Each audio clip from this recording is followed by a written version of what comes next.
ದಕ್ಷಿಣ ಕನ್ನಡ ಜಿಲ್ಲೆಯಲ್ಲಿ ಕಳೆದೊಂದು ವಾರದಿಂದ ಭಾರೀ ಮಳೆಯಾಗ್ತಾ ಇದ್ದು ಸಾಂಕ್ರಾಮಿಕ ರೋಗ ರುಜಿನಗಳು ಹರಡುವ ಸಂದರ್ಭವಾಗಿದೆ. ಹೀಗಾಗಿ ಈಗಾಗಲೇ ಮುನ್ನೆಚ್ಚರಿಕೆ ವಹಿಸಿಕೊಂಡು ಮುಂಬರುವ ಸಾಂಕ್ರಾಮಿಕ ರೋಗಗಳಿಗೆ ಕಡಿವಾಣ ಹಾಕುವ ನಿಟ್ಟಿನಲ್ಲಿ ದಕ್ಷಿಣ ಕನ್ನಡ ಜಿಲ್ಲಾ ಆರೋಗ್ಯ ಇಲಾಖೆ ಎಲ್ಲ ಮುನ್ನೆಚ್ಚರಿಕಾ ಕ್ರಮಗಳನ್ನು ಕೈಗೊಂಡಿದೆ. ಮಲೇರಿಯಾ ರೋಗ ಹರಡದಂತೆ ಮುನ್ನೆಚ್ಚರಿಕೆ ವಹಿಸುವ ನಿಟ್ಟಿನಲ್ಲಿ ಪ್ರಾಥಮಿಕ ಆರೋಗ್ಯ ಕೇಂದ್ರದ ಅಧಿಕಾರಿಗಳು, ಆಶಾ ಕಾರ್ಯಕರ್ತೆಯರು ಮನೆ ಮನೆಗೆ ತೆರಳಿ ರೋಗ ಹರಡದಂತೆ ಕೈಗೊಳ್ಳಬೇಕಾದ ಮುನ್ನೆಚ್ಚರಿಕೆಗಳನ್ನು ನೀಡ್ತಾ ಇದ್ದಾರೆ. ಮನೆ ಪರಿಸರದಲ್ಲಿ ನೀರು ನಿಲ್ಲದಂತೆ ಎಚ್ಚರಿಕೆ ವಹಿಸುವುದು, ಬಾವಿ ನೀರಿಗೆ ಗಪ್ಪಿ ಮೀನುಗಳನ್ನು ಹಾಕುವುದು, ಮಲೇರಿಯಾ, ಡೆಂಗ್ಯೂ, ಇಲಿಜ್ವರ, ಚಿಕನ್ಗುನ್ಯಾ, ಫೈಲೇರಿಯಾ ಇತ್ಯಾದಿ ಸಾಂಕ್ರಾಮಿಕ ರೋಗಗಳು ಹರಡದಂತೆ ಮುನ್ನೆಚ್ಚರಿಕೆ ವಹಿಸುವಂತೆ ಸೂಚನೆಯನ್ನ ನೀಡುತ್ತಾ ಇದ್ದಾರೆ. ದಕ್ಷಿಣ ಕನ್ನಡ ಜಿಲ್ಲಾ ಆರೋಗ್ಯಾಧಿಕಾರಿ ಕಿಶೋರ್ ಕುಮಾರ್ ಅವರು ನಮ್ಮ ಕುಡ್ಲ ವಾಹಿನಿಯೊಂದಿಗೆ ಮಾತನಾಡಿ, ಮುಂಬರುವ ಸಾಂಕ್ರಾಮಿಕ ರೋಗ ತಡೆಗೆ ನಾವೆಲ್ಲ ಮುನ್ನೆಚ್ಚರಿಕೆಯನ್ನ ವಹಿಸಿಕೊಂಡಿದ್ದೇವೆ. ಯಾರಿಗಾದ್ರೂ ಜ್ವರದ ಬಾಧೆ ಕಂಡು ಬಂದಲ್ಲಿ ಕೂಡಲೇ ತಮ್ಮ ಸಮೀಪದ ಪ್ರಾಥಮಿಕ ಆರೋಗ್ಯ ಕೇಂದ್ರಗಳಿಗೆ ತೆರಳಿ ಸೂಕ್ತ ಚಿಕಿತ್ಸೆಯನ್ನ ಪಡೆದುಕೊಳ್ಳಿ ಎಂದವರು ಮನವಿಯನ್ನ ಮಾಡಿದ್ದಾರೆ.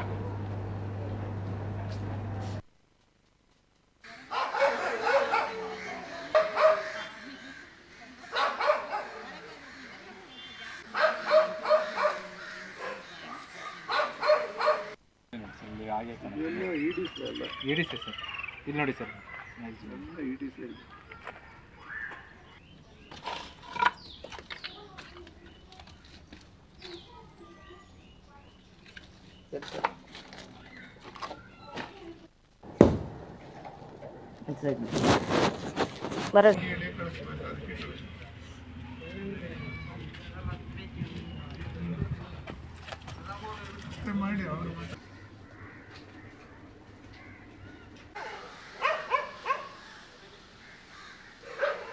ನಮಗೆ ಇತ್ತೀಚಿನ ಒಂದು ದಿನಗಳ ಮಾಹಿತಿ ಪ್ರಕಾರ ನಮ್ಮ ಜಿಲ್ಲೆಯಲ್ಲಿ ಕಳೆದ 4-5 ವರ್ಷಗಳಿಂದ ಮಲೇರಿಯಾ ಪ್ರಕರಣಗಳು ತೀವ್ರ ಕಡಿಮೆ ಆಗಿದೆ.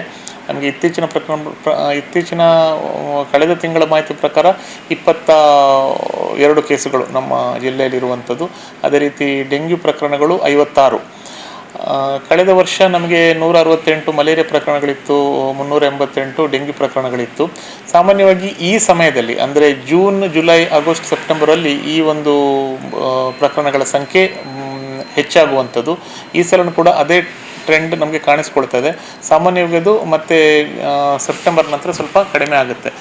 ಆದರೂ ಕೂಡ ನಾವು ಹಿಂದಿನ ವರ್ಷಗಳಿಗೆ ಹೋಲಿಸಿದರೆ ನಮ್ಮಲ್ಲಿ ಗಣನೀಯವಾಗಿ ಇದರ ಪ್ರಕರಣಗಳ ಸಂಖ್ಯೆ ಕಡಿಮೆ ಆಗಿದೆ ಅಂತ ಹೇಳಿದರೂ ಕೂಡ ನಾವು ಇದನ್ನು ಯಾರು ಕೂಡ ಅಸಡ್ಡೆ ಮಾಡದೆ ನಮ್ಮ ಒಂದು ಏನು ನಾವು ಪ್ರಿಕಾಷನರಿ ಮೆಷರ್ಸ್ ಅಥವಾ ನಿಯಂತ್ರಣ ಕ್ರಮಗಳನ್ನು ನಾವು ಕೈಗೊಂಡಿರ್ತೇವೋ ಅಥವಾ ಅವರು ಸ್ವಯಂ ಏನಾದರೂ ನಿಯಂತ್ರಣ ಮಾಡಿಕೊಳ್ಳುವಂಥ ಏನಾದರೂ ವ್ಯವಸ್ಥೆಯಲ್ಲಿ ಅದನ್ನು ಕೂಡ ಮುಂದುವರಿಸಿಕೊಂಡು ಹೆಚ್ಚಿನ ಅಪಾಯ ಆಗದಂತೆ ಅಥವಾ ಹೆಚ್ಚಿನ ಪ್ರಕರಣಗಳು ದಾಖಲಾಗದಂತೆ ನಾವು ಖಂಡಿತವಾಗಿಯೂ